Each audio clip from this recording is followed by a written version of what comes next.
Ino yang nak tu menat tu. Nyo lagi urung-urung banjet silek. Nyan ban leu ketrak ketu puno silek nyan si uro-doro. Nyang ke sepupai kalon. I support saja. Mandu lagi melongo. Nyamban. Urung ban baru puno silek. Nyam nancit. Nyam pegah dro tentera. Baru tu pedro tentera. Wateu tentera lain ka sengam. Doh ke yang tentera. Okey nyo tentera wilayahnya.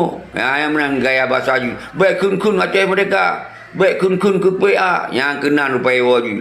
Nyan ke urang yang okey nyo urang Aceh mereka be yang kemenan-menan.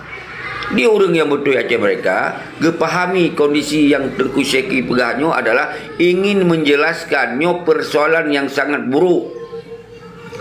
Nyo orang yang peburuk je sawa. Solusi je kiban. Kamu sawa orang peburuk kata tu selesai solusi. Alhamdulillah. Ino kalau tak membicarakan bersih lagi lu bicarakan kabrani pun begak. Karena barokah tu makut begak. Pakai Syeki berani tak. Orang yang kalau yang berani. Kalau yang pegah mereka, kalau yang kecam peti-peti yang kazalimnya. Nyo yang lun inginkan nyo semoga memupat persoalan ji. Duduk masalah ji pak gun. Nyo saudara selalu yang lun maksud. Kru semangat turun roh mandum yang aktif lebih menyangkut dengan boikot PA nya di lun memang na lun pegah boikot. Yang kan terserah rakyat.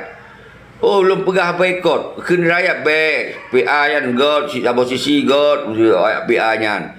Karena apapun dengan na PA na lai pegah-pegah mereka lu pegah-pegah tu menansi Tengku Syeki dengan na Tengku Syeki na lah urang pegah-pegah mereka lu pegah-pegah tu kemudian puput jika hanali nyan yang lun pegah ni sabi lun menansi lun yang je pegah-pegah tu tapi ku pegah di lun ada hana kepentingan ro dia awaknya dipegah ada kepentingan politik ya amit tapeng sinan.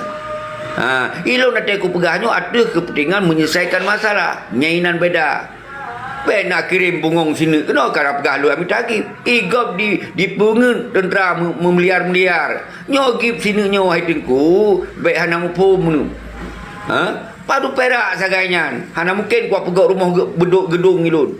Ngonyan hitinku. Nyo motivasi maka lu pegah Tengku saposisi Tengku. Tengku Akmal harus tak persasi. Ikan sa posisi kita tempatkan roh dengan yang dikirim luar biasa gitu terkenal tu nyan kan karena terkenal bro kan terkenal urang god urang dermawan urang geli hati nyan terkenal Tengku oh karena bela Kemal karena kai jogi nya kemudian di urang dayo karena bela Tengku Akmal lu hana aku bela Tengku Akmal nyan munyong yang salah tetap uya turun dalam ruangan tapi ketika kau yang gebetul dan gebela ada kebenaran lun yang di garis depan bela orang kaso hana mesti Tengku Akmal nyo yang lun sampaikan jadi siapa yang tak bela kebenaran ipegah mu deh jadi waktu lun lawan kai pegah ke hana ada macam-macam ipegah